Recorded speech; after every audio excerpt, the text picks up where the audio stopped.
Hello বন্ধুরা, আপনারা সবাই কেমন আছেন? আশা করি ভালো আছেন। বন্ধুরা, আজ আমি বাজার থেকে কি সবজি নিয়ে এসেছি তোমাদের আমি দেখিয়ে। দেখুন, এখানে নতুন একদম গাছের ডাঁটা হয়েছিল।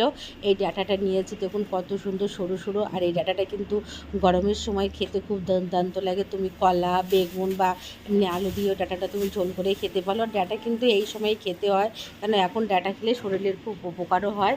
আর আমি এখানে নিয়েছি একটা কাঁচকলা। কাঁচকলাটা কিন্তু খুব বড়ই ছিল, দামও নিয়েছিল ভালোই। আর এখানে আমি দিচ্ছি, দেখুন এখানে আমি দু কালারের সিম নিয়েছি, একটা বড় সাইজের সিম আর একটা সরু। দেখুন দু রকম সিম তোমাদের আমি দেখাই দিচ্ছি। সিমগুলো কিন্তু বিশাল টাটকাও ছিল, এক্ষুনি মাঠের থেকে তুলে নিয়ে আসা সিম এগুলো আমি নিয়ে এসেছি।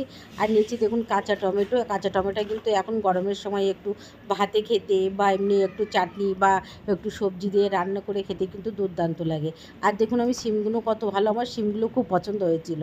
আর আমি এখানে নিয়েছি। প্লিজ বন্ধুরা, তোমরা এইভাবে সবজি এনে টাটকা টাটকা সবজি রান্না করে খেয়ে দেখো, মাছের ঝোল করে খুব ভালো লাগবে, বা এমনিও তো তুমি রান্না করে খেতে পারবে, দারুণ লাগে।